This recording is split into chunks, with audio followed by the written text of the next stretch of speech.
All right, ladies and gentlemen, welcome to this live show from the SHOT Show 2024. I'm Charlie Cook from Writing Shotgun with Charlie, and I am going to be with, I'm here at the Samson Manufacturing booth 70737. We've been doing shows all week from SHOT Show, and we're doing one more today. Today we're going to have Alan Gottlieb, Yehuda Reamer, and the Pew Pew Jew, and Robin Sandoval from A Girl and a Gun. Before we do that, before we start to talk to Alan, we are going to, I want to let you know that here at the Samson booth, they are raising money for Mission 22, which is a nonprofit organization that helps our veterans deal with depression and PTSD.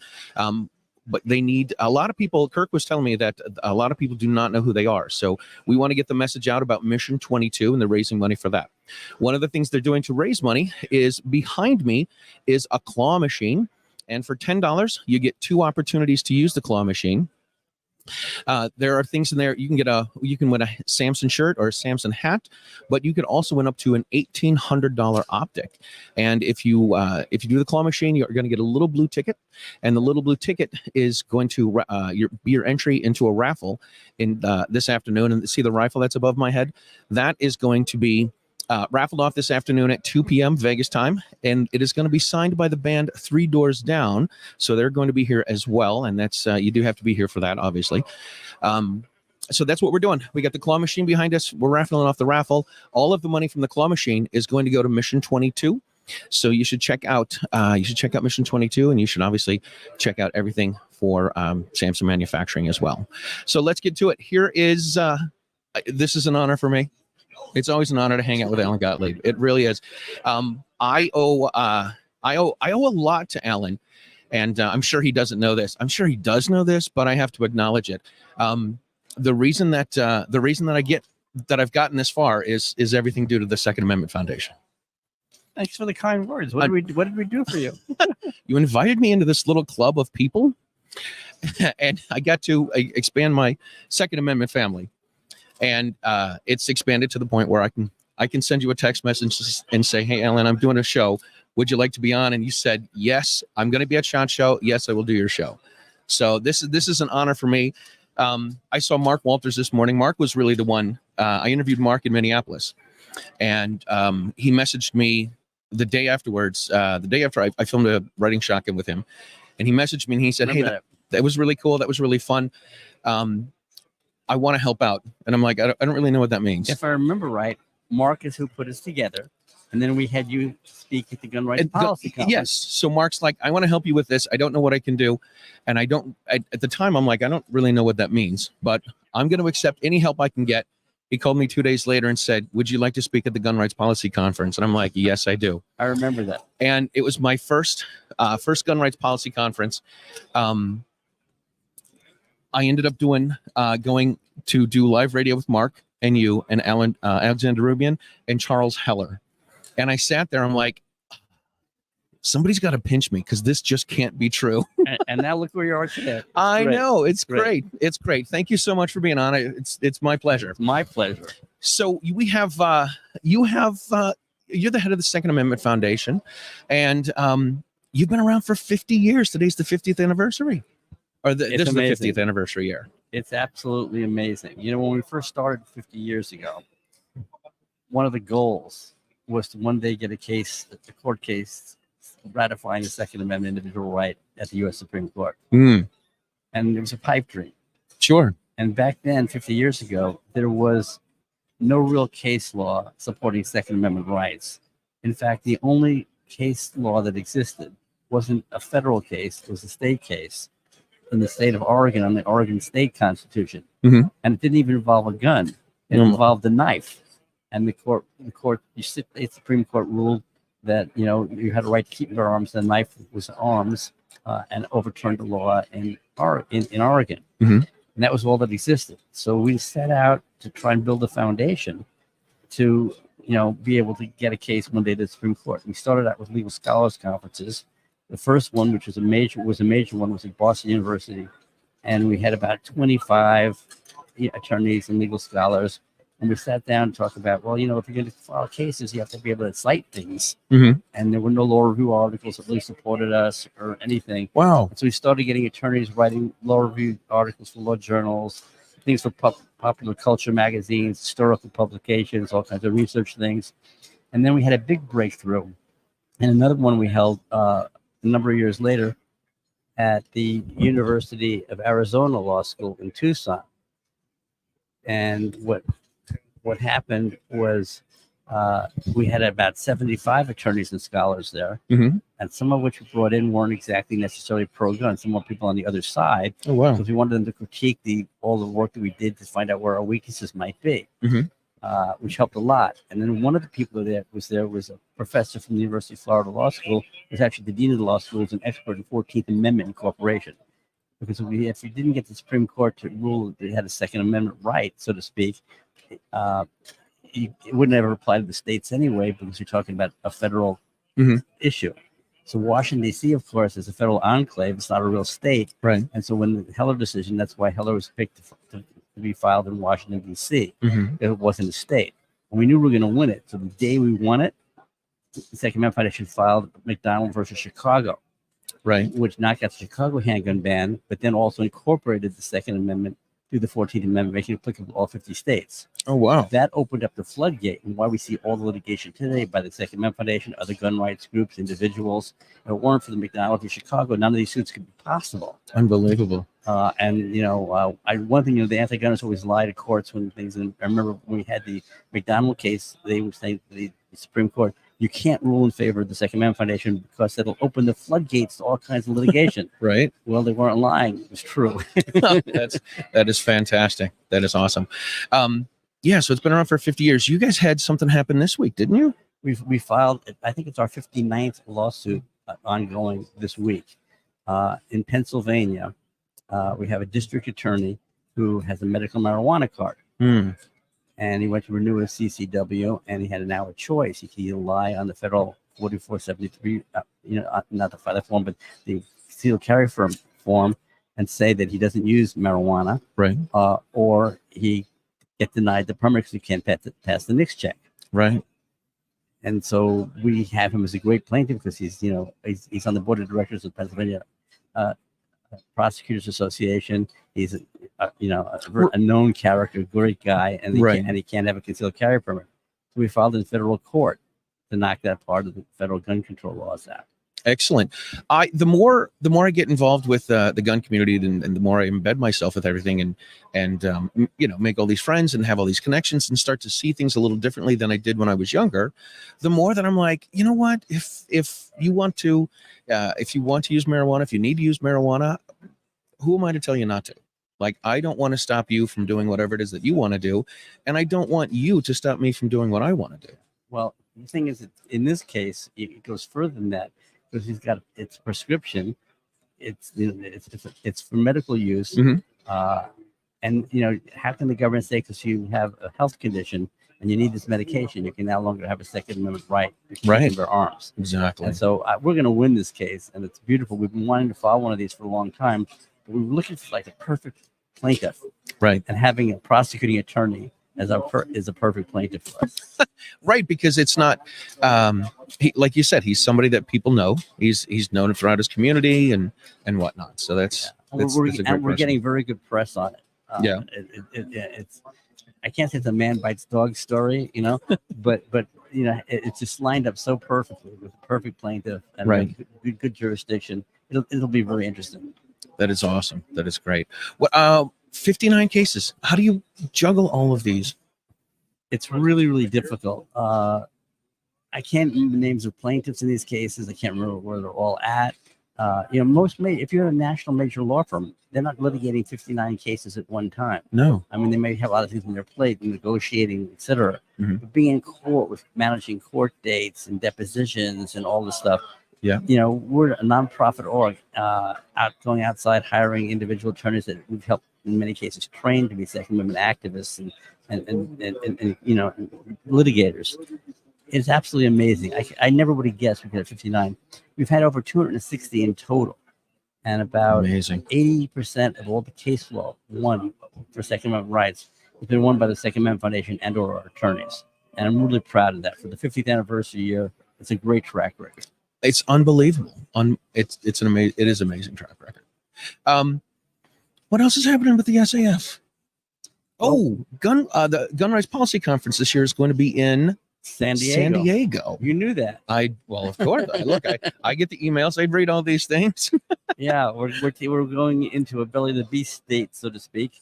I think 15 or 16 of our lawsuits of the 59 are all in California. I find that easy to believe. And so we're going on offense, and we're taking on Californian Governor Newsom and the Attorney General Bonta there. And we've got a lot of wins in California. They're all states appealing, but we've won on their so-called assault ban. Mm-hmm. We've won on their magazine capacity ban. We've won on their 18 to 20-year-old denial of meaningful Second Amendment rights. Yeah. We've won on their ban on firearms advertising. We've won on their sensitive places where you can't have guns virtually any place in the state, in California. Mm-hmm. We won on their advertising, but I think I mentioned that one. We were just having a blast beating California. And of course, it's the Ninth Circuit, so we tend to then win at the appeals courts, and then they take everything en banc. Mm-hmm. And eventually, these cases are going to get to the U.S. Supreme Court, and we're going to win. Yeah. So what's like? I know every case is different. How long does it take to go from the beginning of a process till it gets up to the Supreme Court? Like this is years. It could take years. Yeah. To get to the Supreme Court, it's years. The Heller case took, I think it was 6.5 years to get all the way up through the Supreme Court and get a rule. Unbelievable. Didn't it start? Didn't the stuff with Heller start didn't it start in the 70s? No. Okay. Way past. Way after. Yeah. I thought again 50 years ago in 1974 when the foundation was founded, there was no cases that we won in federal courts. Okay. So you have to take a look at going. The 70s is a long time ago. That's back history. Our big wins have come much more recently. What's interesting is in the Heller case, we won that individual right to keep and bear arms. And the next year, there were no court victories. Really? Now we're a year and a half past the Bruin decision, and there's been over 40 victories. Unbelievable. So things are starting to speed up a bit. Yeah. Just like electronics and cell phones, everything. The next generation, comes quicker. And that's what you're going to start to see with gun rights litigation. Mm-hmm. The sad part is, and I keep telling everybody this, and I don't like it anymore than anybody else, because a right delayed is a right denied. Absolutely. And we know we're right, and these laws are unconstitutional, and it still takes forever to get through the court system. And it's frustrating. Mm-hmm. Yeah, I mean, I know our members or supporters, gun owners, are very frustrated by that. And unfortunately, it takes a lot of time. So we have to have a bit of patience. We do. It's, it does take a lot of time. A lot of court cases. This is what I've noticed about talking with people. I think of something, they keep on talking, which is fine. And then I'm like, oh God, what was I going to say? Like I get derailed pretty easily, which is okay. The Bruin case, that's where I was thinking about the Bruin case. So it's been cited we've had over 40 victories. 40 victories over because 40. it's been a year and a half, and it's been cited over I heard Amanda Suffolk say it gets cited in every case that gets filed. Right. But we've actually had over 40 court victories. 40 victories. Yeah, I heard her say that it's been brought up at least in 250 other cases in a year and a half, as and they've cited it. So, but 40 victories is pretty amazing in a year and a half. Yeah. Bruin is the gift that keeps on giving. Yes. Thank you, New York, for being stupid. Right. Exactly. What else? Massachusetts. In my home state of Massachusetts, we got a lot of nonsense going on. A lot. Yeah. Just when you think they can't invent anything new, they get very creative and come up with something else that's crazy. Very creative. One of the things that I find frustrating with the bill that we have is that's in Massachusetts is they changed the number of the bill a number of times. The way that they got the bill passed through the House was not the way bills are supposed to be passed. So. That's a little ridiculous and frustrating. But what I find interesting about it, or what I don't like about it, frustrating, is that they changed the definitions of things. So an assault weapon it had to have more than two evil features, pistol grip, collapsible stock, flash hider, bayonet lug, and grenade launcher. Nothing that's anything to do with, Nothing. anything. Exactly. It's all mostly All cosmetic. Yes. And then they changed it to this bill changed it to one evil feature instead of more than two evil features. So if you have a rifle that has a pistol grip on it, they're now going to consider that an assault weapon. And it's aggravating and frustrating that after we win a case, they want to come back and come up with something else, and they want to keep fighting this. I remember a couple of years ago in California, they had what they called it Freedom Week, where there was 1 week where you could buy high cap magazines, and then after that you weren't able to, and it's just ridiculous. Yeah, it really is. Now their latest thing is they don't want to call them assault weapons. They're coming up with another nomenclature because since the courts are ruling our way and taking out some of these bans on assault weapons, they're now going to try to redefine it based upon some kind of how fast it fires rather than any of the characteristics. And they've got a new catch-all name for it that I just can't remember right now.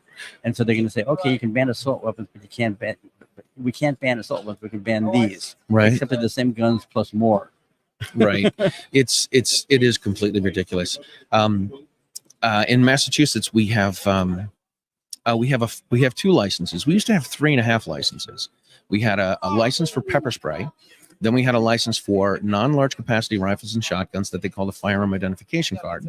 Then we had a license to carry Class B, where you could have high capacity magazines for rifles and shotguns, and you could have handguns that are not large capacity.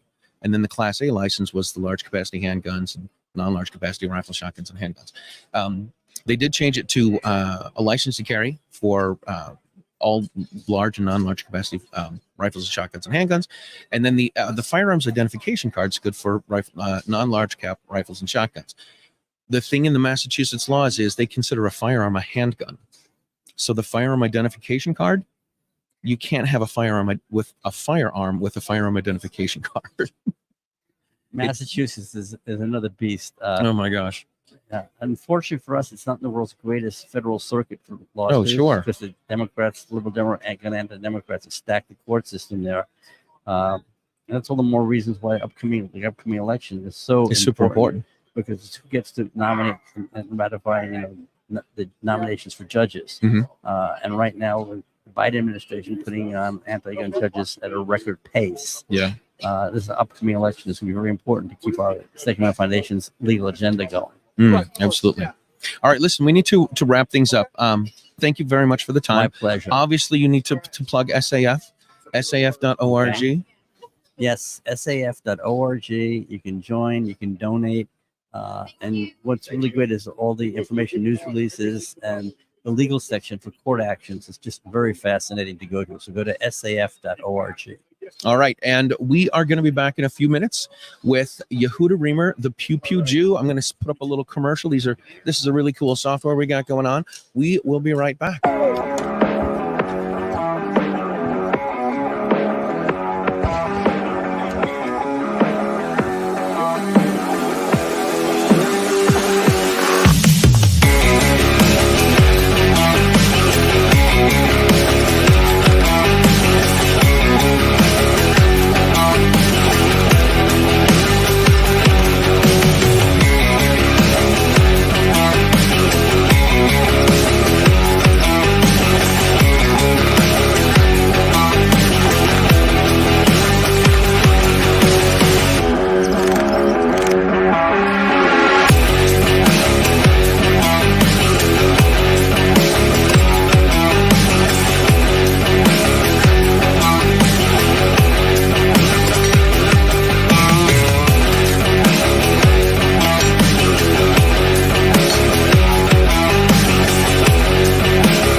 All right, ladies and gentlemen, we are back at the SHOT Show at the Samson Manufacturing booth. Behind us is the sign for Mission 22.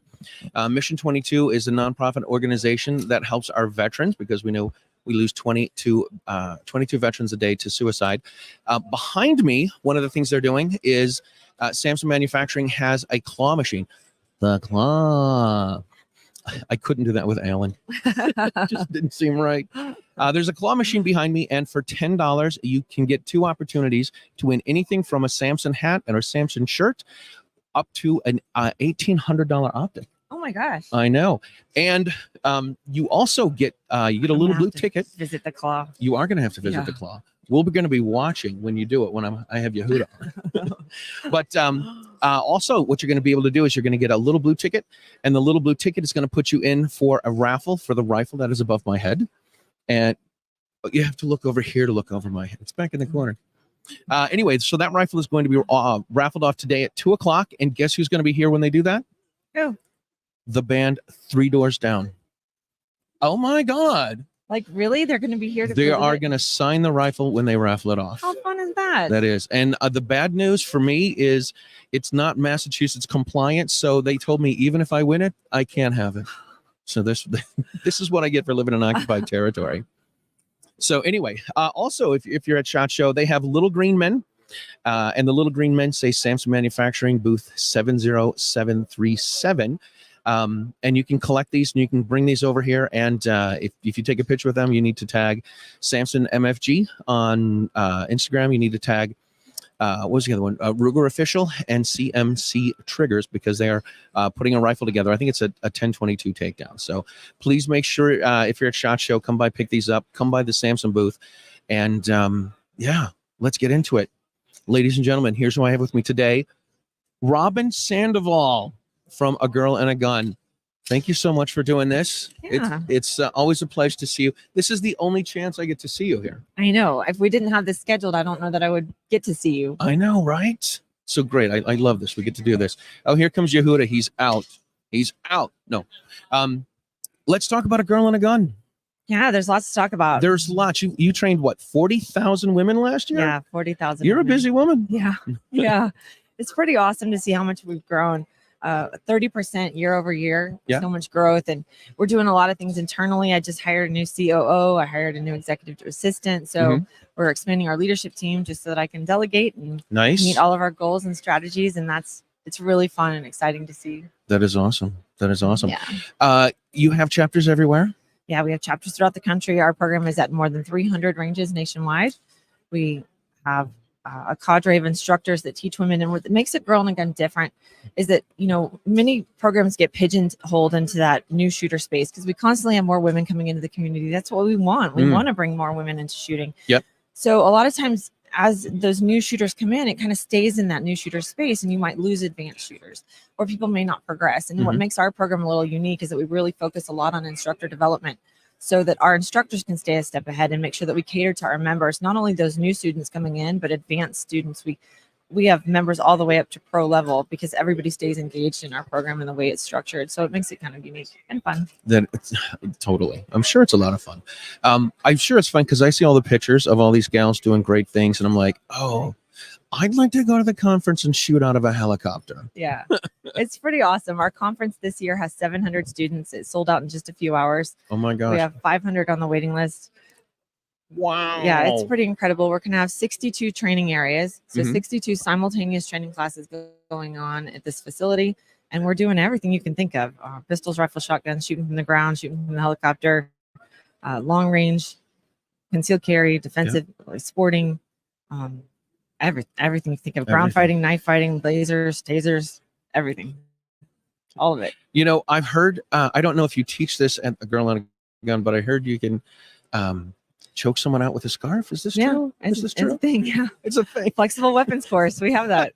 That's how to awesome. use a purse strap or a scarf or a buff. When we had the buffs for COVID. Oh yeah. How to choke somebody out. There we go. I love it. For those those states where you might not have all the fun tools that I can have in the great state of Texas. Right. I love it when I say, "Look at the magazine," and you say, "Charlie, we just call them magazines." I'm like, Standard capacity magazines. Right. Yeah. You guys get me on that all the time. Yeah. When's the conference this year? It's the end of April. End of like April? Always. Yeah. But we have so many things going on before that between now and then. We have our Glock getaway in a month where we take girls out to Glock, and we spend 3 days at Glock Professional at the Glock headquarters. They become certified armorers, and then we have 2 days on the range with our Glock instructors. That's always a fun time. We do that twice a year. Nice. And then we also will have our Drift Academy in March and in June. And that is Tell us about this. vehicle CQB, all things vehicle defense. So shooting in, through, and around the vehicle, understanding dynamics of shooting from the vehicle, the trajectory of the bullet, and how it impacts through, how it may change trajectory through the glass, or through the side panels, or however you need to understand that for cover. And then we get in the car and high-speed evasive driving, rollover recovery, and off-road recovery. And we do a rollover simulation where you have to climb out the windows, and it's pretty amazing. Everything vehicle. I want to do this. I know, it's so fun to go on the racetrack where there's like real race cars, and we're out there in the cop cars, but it's so fun because to learn those skills, it just gives you an additional skill in your toolbox to keep your family safe. What if somebody's trying to run you off the road? What do you do? What if, as a Texan, I don't have the ice to learn how to drift.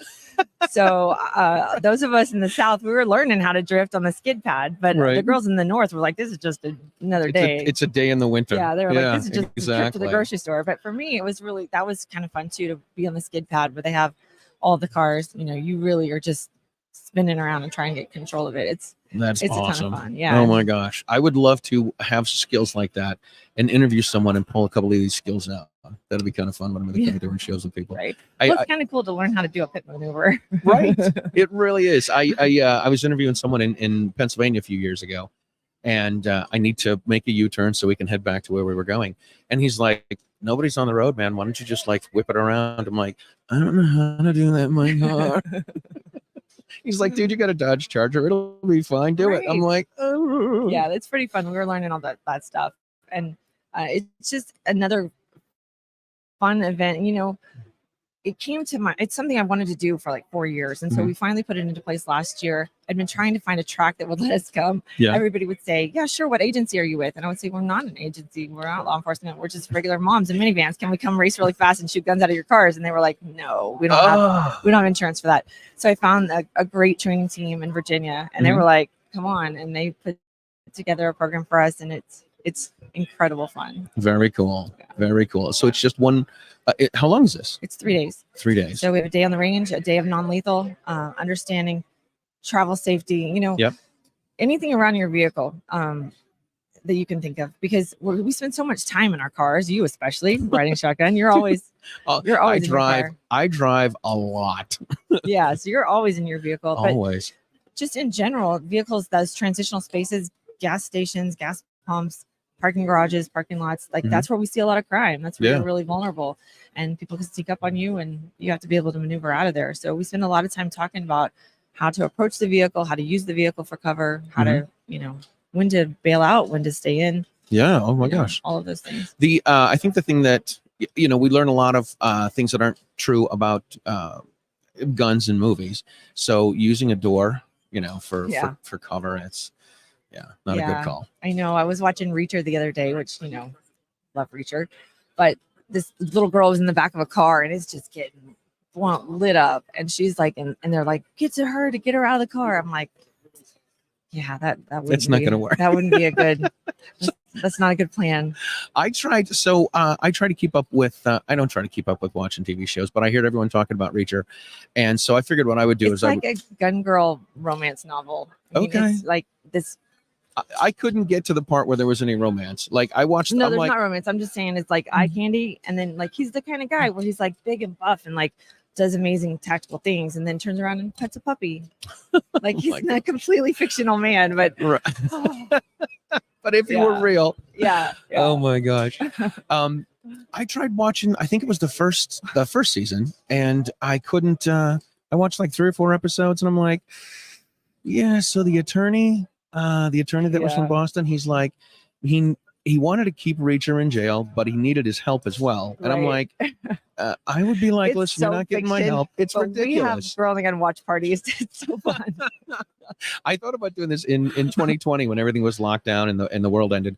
I thought about doing this thing. I was going to call it Friday Night Gunfights, and I was going to watch a movie through Zoom with a bunch of friends and just talk over the movie and talk about all the bad things that they're doing, all the nonsense. Yeah, that would be great. That would be kind of fun. That would be fun. I Kind did- of like the Mystery Science. Mystery Science Theater 3000.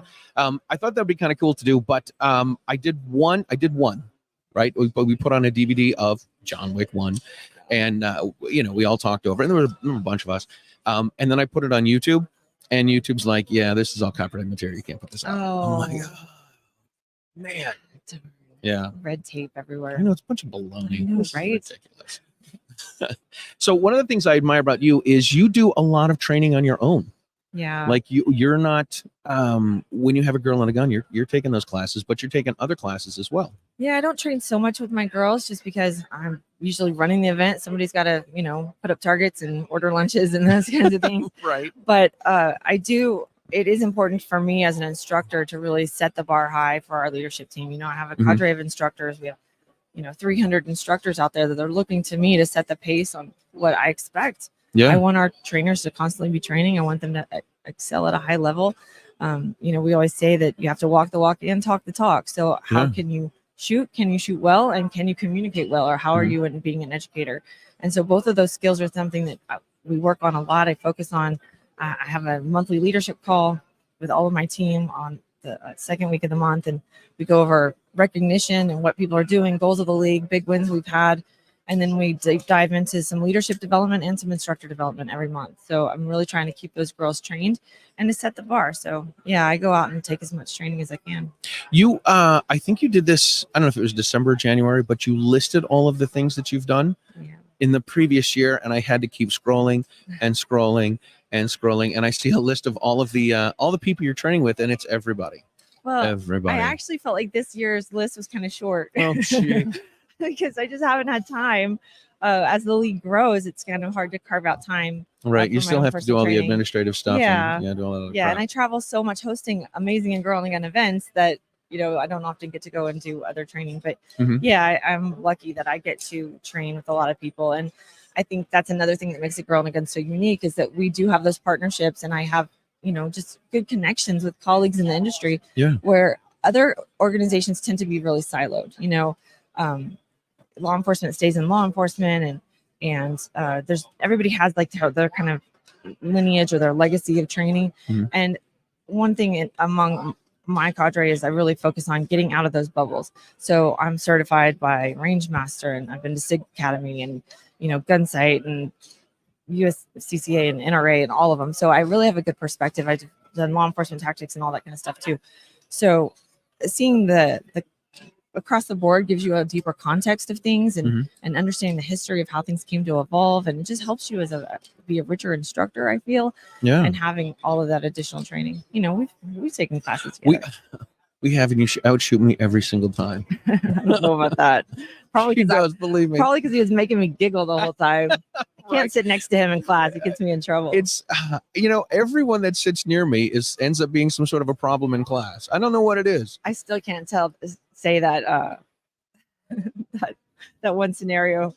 Oh my gosh. I can't get through it without tears. It's been 2 years and I still I tear up when I'm laughing so hard even just saying it. Oh, yeah, that's funny. yeah, He did something really silly. I did something really silly. What we were doing a Faster Saves Lives course in Ohio, and it was the last day, and we were doing some scenario training in a school, and it was like the last exercise we're doing, and then the skills, the scenarios build off each other. So you have one that's easy, and then one gets a little more difficult, and then they're like, okay, you shot the bad guy, you have people in the hallway that are injured, what are you going to do now? And you're like, yeah. So we were in a school. I've been a teacher since the 1900s, and so I just wanted to go into a classroom and yell as loud as I could and swear. It was not the right tactic. It is not what we were trained to do. So as a role player, I'm one of the students, and I expected him to run the scenario like I did. Easy peasy, take the guy out. Not so much. I'm sitting there as a student, and all of a sudden he jumps into the room swearing, and the bad guy just lights you up. Oh and my he's jumping around. I laughed so hard. I think my helmet filled up with snot, and somebody had to pull me to the ground because y'all had rounds flying everywhere. It was ridiculous. I got in. I yelled, "Put the gun down." Ish, right? Ish. So that was the main point. And It was just your body language. Like he leaped into the room. There was no slicing the pie.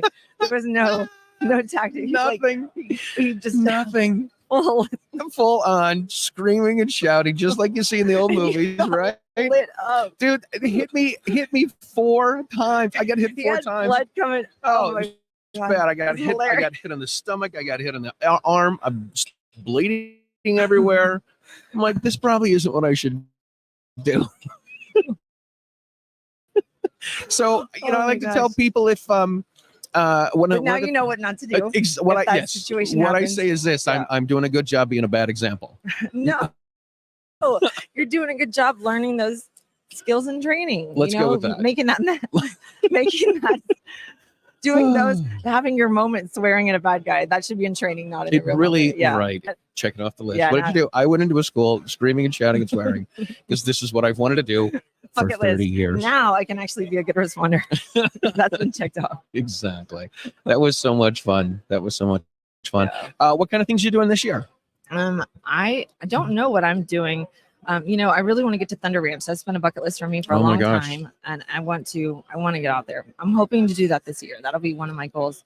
I feel like I'm kind of running. The window is closing to Right. see Clint Smith. I don't Oh even my know that I gosh. could train with him, but that's a bucket list item. And then I don't really know. I'm kind of playing out the Girl and Gun schedule, and I have to see what I can slide in. Yeah. There. I would absolutely love to have Clint Smith on my show, but I'm a little too nervous. Like, yeah, a little too scared. Like, Yeah. can I joke with him? Can I not joke with him? Or is he just going to kill me I know, right there right? in the Am I? car? Is this it? Yeah. This is Yeah. how I That's the straw. back. We're not Yeah. sure what happened. Well, yeah, I've spoken to Heidi Smith in the past, and she's amazing, and it's just been a bucket list item for me to get out there. So it's one academy I haven't been to yet. So Very hopefully cool. I'll make it there this year. That's awesome. All right. Well, listen, we need to wrap things up.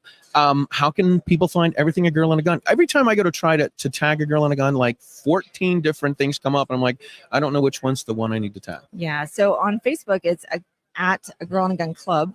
Mhm. And then on Instagram and Twitter, it's at AGAG Club. So it kind of depends on Right. how what it the- what is. the outlet So is. yeah, you have to just keep typing A Girl and a Gun Club. And then you can find more information for us on at girlandagun.org. You can All right. see all of our events and membership and all of that good stuff. Awesome.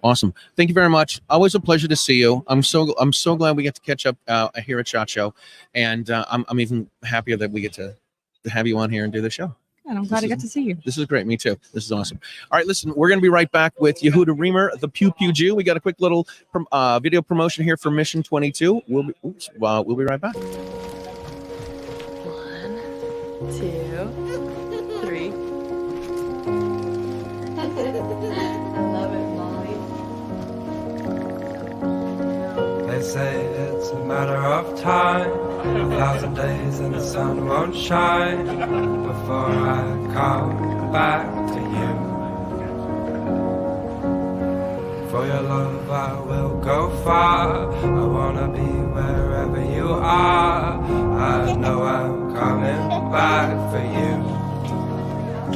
Brother, it's good to see you. My love is a river long, the best ride in a million wrongs. I know I'm coming back to you. And I'm happy, nothing's going to stop me.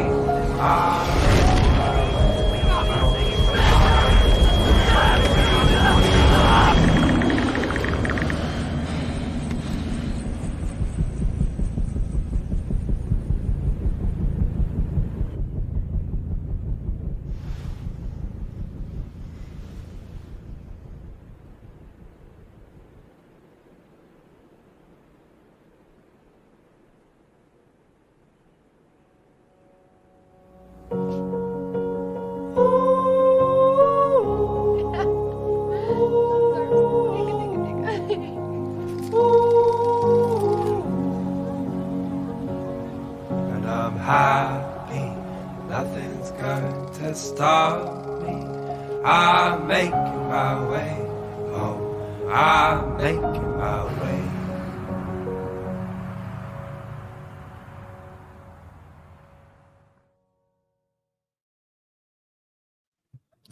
All right, ladies and gentlemen, welcome back. It is Charlie from Writing Shotgun with Charlie. I am here at the Samson Manufacturing booth, coming to you live from SHOT Show 2022.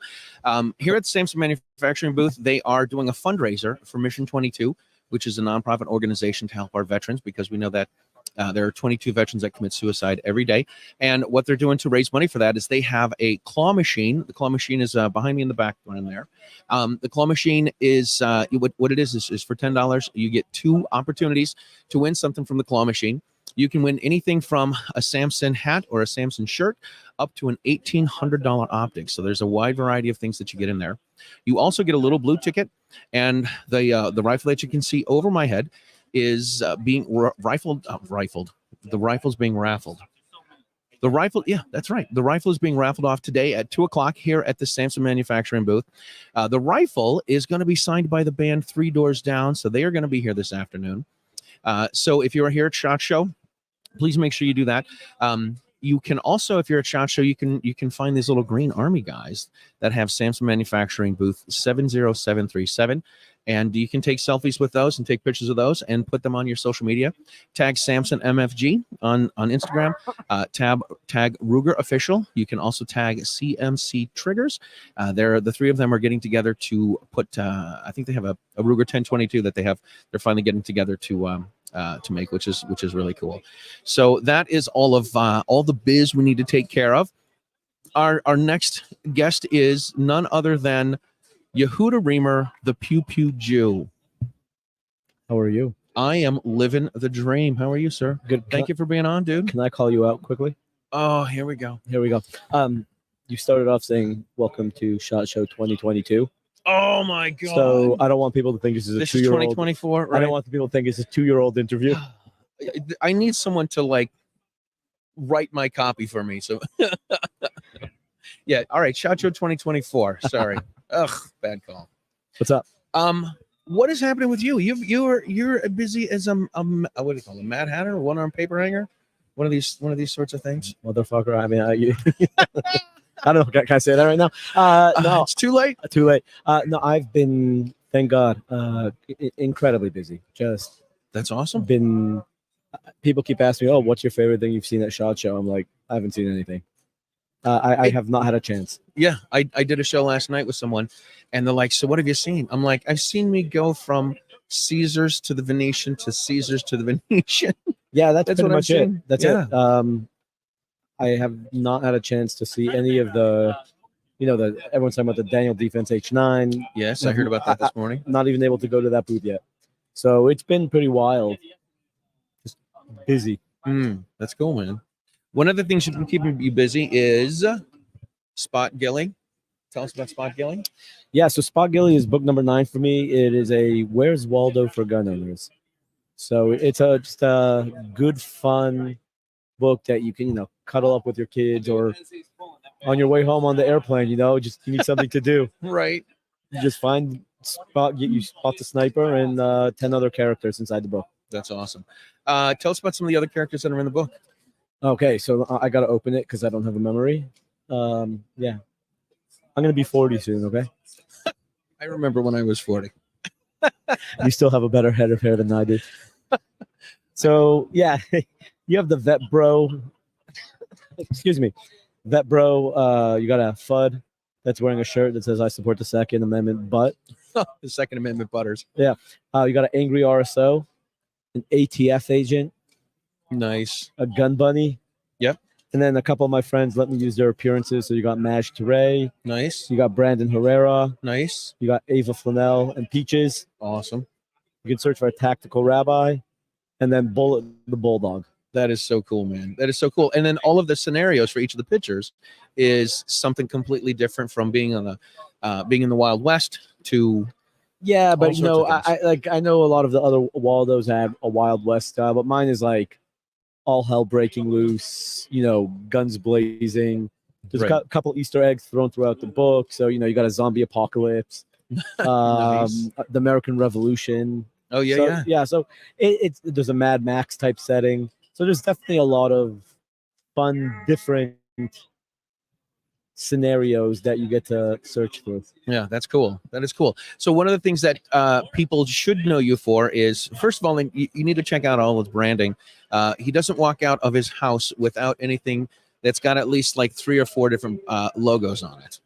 Yeah, pretty Whether much. it's right, whether it's the hockey jersey or the patch or the Yeah. yarmulke, or you got to show them this, the bagel holster. All right. You ready for this? He has a you're- bagel holster. You're making me get up. All right. There we go. Yes. Look at that. I literally have a bagel holster. I'm making stereotypes cool again.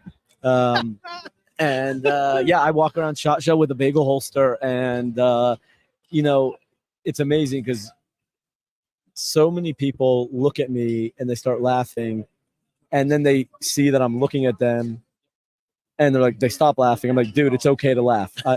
I'm any person that's willing to put a bagel holster on Right. has a sense of humor. Absolutely. As an Orthodox Jew, right? Like I have Right. a sense of humor. Like I'm not wearing it because I'm living up to stereotype. I'm doing it to make fun of the stereotype. So Yeah, yeah, it's a lot of fun to walk around with a bagel holster. It's great.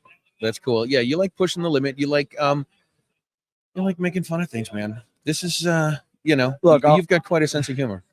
I'll say this: our the gun industry really has the biggest bunch of snowflakes. I mean, it's true whether you like it or not. I mean, you make fun of one, or not fun. You say one thing bad about a certain brand that Right. you don't like. You're like persona non grata, right? It's like a mass. I mean, it's like girls' frenemies, right? It's really just annoying. Yeah. So I like to stir the pot. I like to just have fun, and I'll give you a good example. People always ask me, "What's my favorite gun company?" Mhm. Not my favorite gun company. And you should see the look on their faces when I say High Point. Really? And hear me out. And All right. that's everyone's response. Mhm. Then when I explain myself, they're like, "That actually makes perfect sense." Yeah. Reason why High Point's my favorite gun company. They are the only company that knows their place, knows their clientele, knows what they make, and not only takes everything that is thrown at them with a grain of salt, they make fun of themselves. They own it, Mm, right? You cannot get under the skin of High Point. right. And can you imagine how much stronger our industry would be if people would actually just like, there are competitors, but it doesn't mean we can't have a good time. Or, oh, you don't like our product? That's cool. There's other, There's other brands. companies out there. Yeah. Yeah. Okay, we understand it's not for everyone. Yep. Like, don't try to be a one-all. We always tell people when we take them, you do instructing, right? Mhm. What works for you won't work for me. Sure. So if there's a firearm that I'm not particularly fond of, it's nothing against the company. It just doesn't work for me. Yeah. So whether it's the grip that doesn't work for me, or I just think it's junky, and maybe some other people do. Yep. I think it's fine. But the industry just takes themselves way too seriously, and that's why I come in and stir the pot, because I just don't care. I mean, I walk around with a bagel holster. There's nothing you can say to me. You can't get I offended. mean, I sent you the meme of Hitler that I used. oh my Where- gosh. The one where if I get anti-Semitism online on social media, it's a picture of Hitler saluting. It says, "I've had it up to here with your insensitive jokes." I mean, That's right. like you, That's awesome. you can't phase me, right? Right. Like I get it. You're gonna try, and that's fine. Mhm. But I think the industry needs to lighten up. For sure. I actually, one of the guys I know back in Massachusetts owns a High Point. I think he owns it in a 40 cal as well. And he's done classes with it. And he says, I don't care. He's, maybe he paid $150 for it or something. He's like, you know what? It still shoots. It hasn't broken down. He doesn't have a problem with it. He's like, I get why people make fun of it, but it's a $150 gun that he tries putting through the paces. It is a gun that will eat any ammo you put through it. Mm-hmm. It's a great gun for a tackle box, a truck gun. So if it gets stolen, you're out 150. Right. I mean, I don't have one, but I did meet with them yesterday, Yeah. and I was talking to the guy. I'm like, "Can we please make a Pew Pew Jew Yeet Cannon collaboration?"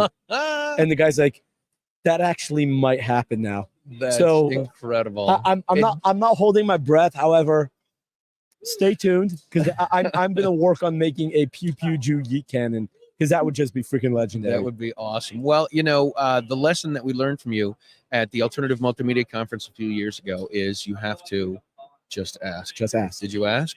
Yeah. But did you ask? You asked, and now you might have your own. Yeah, I was Your own I was hype walking one. by them and I was looking at their guns. And he goes, "Oh, are you familiar?" I'm like, "Dude, I said I wrote a joke book and I make fun of your company in my book." Right. He's like, "Oh, I remember that." And we were just talking, and I'm like, "You know what?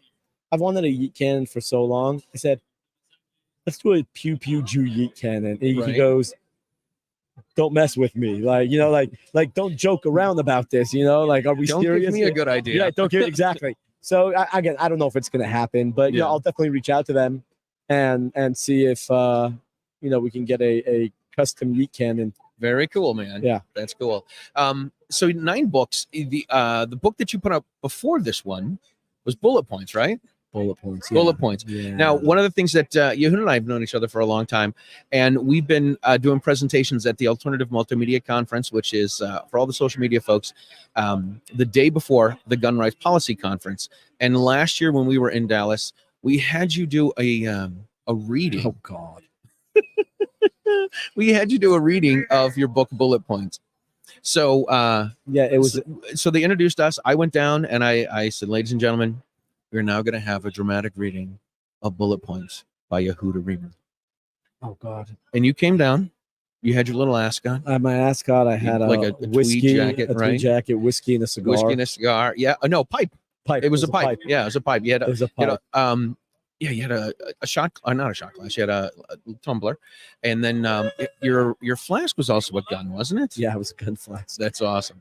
And- And you pulled a little brown substance out and lit the pipe, and then sat there and read the book. Tell us about this I should have poured the whole freaking thing out. right from the So flask. I should have just said, "Guys, screw it." But it was a great lesson of Mm. what not to do at a presentation. Yeah, well, we do learn lessons, right? We should have had mic stands, right? We should have mic stands. instead of- I was instead of this handheld fumbling. Yeah, crap. I was fumbling. But yeah, so my review of the book is Yehuda Reamer puts the troll in gun control. And tell That's review. us what's in the book. Nothing. That's awesome. I have a copy in my backpack right there. Very cool. Yeah. Yeah, the book Bullet Points: Reasons Why America Should Embrace Common Sense Gun Law. Definitely pissed off a lot of people. Dude, everyone got their panties in a twist Oh, before God. the book even came out. Before- You see the cover, you see the title, and they're like, Yehuda's sold out, He's a red coat, a turncoat. He sold out on the Second Amendment. right? Burn them at the stake. Oh my you God, know, relentless. relentless. And then when the book actually released, I had a lot of I'm sorries. A lot of I'm sorries. They're like, "Man, you played not just us, but not just us, not just the left, not just liberals in America." He goes, "You literally played the entire gun industry and won." Absolutely. And- That was great. And So- and I do have to give a shout out to Jill McDaniel from Mom at Arms. Yeah, she's great. because she is like a ruthless, investigator. Oh my gosh. And I love her to pieces. And I called her up like a month before. I'm like, "Hey, I know you're terrifying. Yep. But keep in mind, I'm coming out with a new book, and this is the book." Nice. She goes, "What can I do? What can I do?" I said, "Can you start writing With like forward? not a forward, but can you start like dropping hints that I sold out?" And she, if you go back to her social media, she was like, I got word on good authority that the next book that the Pew Pew Jew is writing is all about common sense gun law. Has he sold out?" And she started like riling the Oh my crowd God, up, that's and great. I have a special place in my heart for her because of that. And I had people in the industry calling me. They're like, "Dude, what is going on?" Right. What happened? I'm like, "This is my 8th book." I said, "Have you liked my previous Right. 7?" They're like, "Yeah." I said, "So will you trust me?" They're like, "Okay." And then dude, Right. what awesome, It's- It's great. Yeah, some of the chapters are like high capacity magazines, and then it's like 14 pages of nothing. of blank pages. Yeah, there's great. but like great. I also did fun things, right? Like I trolled even not just blank pages, but I also trolled the people when they're looking just at like the table of contents, right? Because it's like chapter 1 is AR-15s and other assault rifles, right? So like not Armalite, right? Like assault rifles. Right. So like little nuances in there that like people like they open the book and like, what the hell, assault rifles? This guy doesn't know what he's talking about, and then so Lo and behold, there's lo and nothing. behold, there's in it. nothing in it. Yeah. That was great, man. Yeah, some of your other books. Tell us about those. The one that I have that I think is really funny is the 10 Little Liberals. Oh god, so 10 Little Liberals originated. It was I was just gonna post it, just write it out and do a fun post on Facebook. Mhm. At the time, I was working for Ben Shapiro, and I was writing for him, and I put this thing together, and the next thing I know, I finally got published. I did my safety book and my coloring book version, Mhm.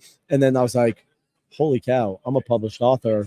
So instead of posting it, I just said, I'm just going to make this into a book. Make it into a book. Why right? not? I already wrote it, so I'm just going to make it into a book. And I did. And yeah, that one also pissed off a lot of people. Yeah. Well, but more on the left. Shocking, right? Shocking, right. I remember the first one is 10 Little Liberals standing in line. One of them got upset, and now there are 9. Well, yeah. Well, they're standing in the line all on their iPhones or like their smartphones. It says 10 Little Liberals standing in line. You turn the page and you see a guy, it says get a real job. And it says told sorry. They're standing in line, it says like EBT accepted. Then turn the page and says told to get a real job. Now they're only 9. Then It works its way down. its way down. So that's awesome, man. That is so clever.